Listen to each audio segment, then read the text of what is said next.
Salam sejahtera Malaysia. Denyut nadi suara rakyat bergema di channel ini. Saya ada satu soalan cepu emas untuk tuan-tuan dan puan-puan yang dihormati sekalian. Setakat yang kita tahu sekarang ini, dengan isu-isu yang bermain-main di dalam kempen pilihan raya kecil Kuala Kubu Baru, siapakah yang Anda ramalkan akan memiliki kemenangan pada pilihan raya ini? Pada pendapat Anda, siapa yang boleh menang? Ramai berkata DAP akan tetap menang, karena terbukti ada banyak kejujuran di dalam DAP berbanding dengan PN, kata mereka. Tapi itu pendapat mereka. Bagaimana pendapat Anda? Adakah Anda melihat DAP boleh menang? Isu terbaru yang baru saja kita terima daripada harapandaily.com 30 April 2024. Gagal malukan calon PH, PAS disekolahkan, cuba alih isu kepada sekolah vernakular. Setiausaha publicity DAP, Teo Ni Ching, menempelak Ketua Penerangan PAS, Ahmad Fadli Syari, selepas cuba mengalihkan isu dengan menyerang calon Pakatan Harapan PH yang mendapat pendidikan di sekolah vernakular.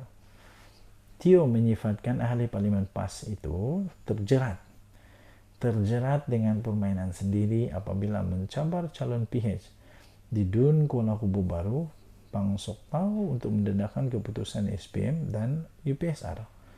Beliau berkata mungkin Ahmad Fadli kurang senang kerana calon PH bersekolah di Sekolah Jenis Kebangsaan Cina SJKC. Namun mengingatkan bahawa pemimpin PAS sendiri sebenarnya ada yang menghantar anak mereka ke sekolah vernakular. Mungkin YB Pasir Mas kurang selesa bahawa Chiao Tao belajar di sebuah sekolah jenis kebangsaan Cina SJKC. Tetapi ingat, ada juga pemimpin PAS yang mengantar anak-anak mereka ke SJKC seperti ramai ibu bapa Melayu yang lain, dia kata. Dia tambah lagi, menghantar anak-anak ke apa-apa jenis sekolah sekalipun merupakan pilihan setiap ibu bapa. Saya juga yakin, kata dia, setiap ibu bapa mahukan yang terbaik untuk anak-anak mereka, lebih-lebih lagi dalam pendidikan. Jadi di mana seseorang menimba ilmu, sudah tentulah ya keputusan yang terbaik yang dibuat oleh ibu bapa, katanya dalam satu kenyataan semalam. Justru Teo berharap agar wakil rakyat PAS itu boleh menghormati pilihan ibu bapa masing-masing. Beliau juga berharap agar semua calon dan pimpinan tanpa mengira parti dapat berkempen secara sihat dan menunjukkan contoh dan tauladan yang baik sebagai ikutan masyarakat. Terdahulu PANG telah menyahut cabaran PAS untuk mendedahkan keputusan UPSR dan SPM. Dengan semua, bukan UPSR sebenarnya, PMR, dengan semua subjek cemerlang A.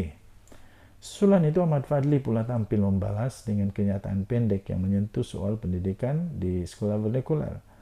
Beliau juga berharap isu PANG yang mendapat pendidikan di sekolah berkenaan akan berterusan sehingga PRK 11 Mei. Tanpa menjelaskan lebih lanjut mengenai harapannya itu, beliau turut memohon maaf kerana menyusahkan calon PH yang terpaksa mendedahkan keputusan dan sekolahnya di peringkat rendah serta menengah. Dia kata, saya mohon maaf kerana bangkitkan isu pendidikan peringkat PMR, PSR ni, dan SPM calon PH, PRK, KKB, katanya. Secara tidak langsung mendedahkan calon tersebut mendapat pendidikan di sekolah vernakular. Dengan permohonan maaf ini, semoga isu ini berterusan sehingga pilihan raya kecil nanti, kata Fadli di Facebook. Sekarang jawablah. Ada satu artikel yang baru saya baca mendakwa kononnya cucu Hadi Awang juga dihantar ke sekolah jenis kebangsaan Cina. Betulkah? Kalau betul, kamu kena makanlah dengan permainan jerat sendiri nih. Lain kali kalau coba nak timbulkan isu, cermin diri dulu, muhasabah diri dulu. Nanti sendiri terkena, malu, malu. Malu betul denyut nadi suara rakyat bergema di channel ini. Jangan lupa untuk tekan butang subscribe, like, dan share. Bye-bye. Salam sejahtera Malaysia. Denyut nadi suara rakyat bergema di channel ini. Saya ada satu soalan untuk tuan-tuan dan puan-puan yang dihormati sekalian. Patutkah Menteri Besar Perlis daripada PAS ini untuk meletak jawatan sebagai Menteri Besar Perlis?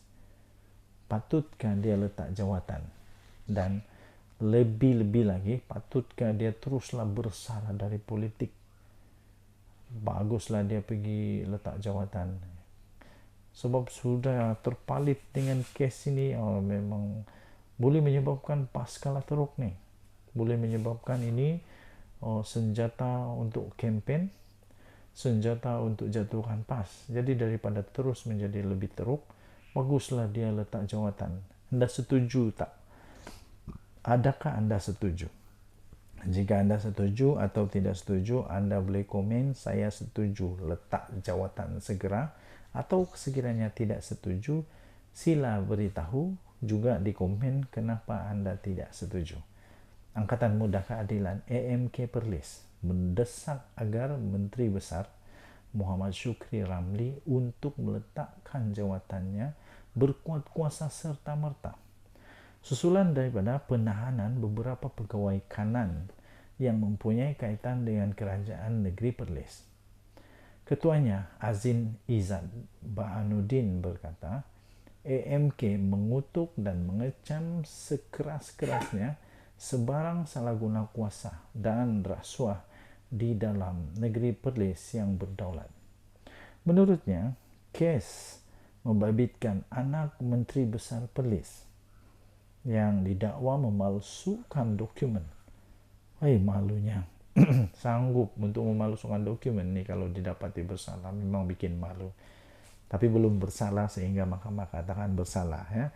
Setakat ini baru didakwa memalsukan dokumen tuntutan palsu berjumlah Rp600.000. Adalah satu-satunya kes yang pernah berlaku sepanjang 181 tahun terbentuknya negeri Perlis. 181 tahun negeri Perlis. Ini kali pertama, satu-satunya kes yang pernah ada membabitkan anak Menteri Besar. Dahsyat nih. Isu utamanya, adakah jumlah tuntutan palsu bernilai Rp600.000 ini termasuk dengan tuntutan palsu yang dikaitkan dengan institusi di Raja Perlis? Wah, ini soalan dahsyat. Wajar diingat, ini satu-satunya kes. Seumpamanya sepanjang 181 tahun terbentuknya negeri Perlis, kata beliau. Bagaimana boleh dikatakan PN bersih dan stabil? Inilah yang heran nih. Macam mana PN boleh dakwa mereka itu bersih dan stabil? Namun tiba-tiba anak kepada pemimpin tertinggi negeri pula tuh ditahan reman SPRM ketika PN berkuasa tidak pun sampai satu penggal. Tak sampai pun 2 tahun sebenarnya. Tidak sampai pun 2 tahun sudah ada kes begini. Katanya dalam satu kenyataan pada hari ini. Dalam pada itu AMK Perlis menggesa barisan kepimpinan Perikatan Nasional Negeri Perlis, terutamanya Menteri Besar Perlis, bermuhasabah dan bertanggung jawab terhadap isu yang berlaku. Beliau juga mengharapkan agar satu siasatan dijalankan dengan telus tanpa ada ganggu gugar dari mana-mana pihak, kerana siasatan itu turut melibatkan anggota keluarga Menteri Besar Perlis serta pegawai-pegawai beliau. Maka kami menuntut Yang Amat Berhormat Menteri Besar untuk meletakkan jawatan berkuat kuasa serta-merta, ujarnya dalam kenyataan itu. Terdahulu Muhammad Shukri berkata beliau terbuka jika anaknya disiasat oleh Suruhanjaya Pencegahan Rasuah Malaysia SPRM dan menerima hukuman seadanya seandainya terbukti bersalah dalam isu berkenaan. Katanya ini adalah ujian yang sedang saya hadapi, dan jika anak terbukti bersalah maka hukumlah dia. Kerana saya sudah beri pendidikan dan ilmu termasuk juga pegawai saya, di mana saya selalu berpesan mengenai perkara ini, dan jika terbabit juga saya sudah habis ikhtiar, katanya. Namun apapun tidak ada rasa gundah gulana Dan saya juga tidak ada sebarang prasangka terhadap SPRM sehingga habis siasatan mereka. Katanya ketika berucap dalam ucapan penggulungan sidang Dun Perlis. Nah, ini sebelum dia kena panggil. Tiba-tiba bukan saja anak dia rupanya yang disiasat, dia sendiri juga disiasat oleh SPRM. Karena salah guna kuasa. Jadi adakah Anda setuju jika diletak jawatan serta-merta? Denyut nadi suara rakyat bergema di channel ini. Sila tinggalkan komen Anda. Kita jumpa lagi. Bye-bye.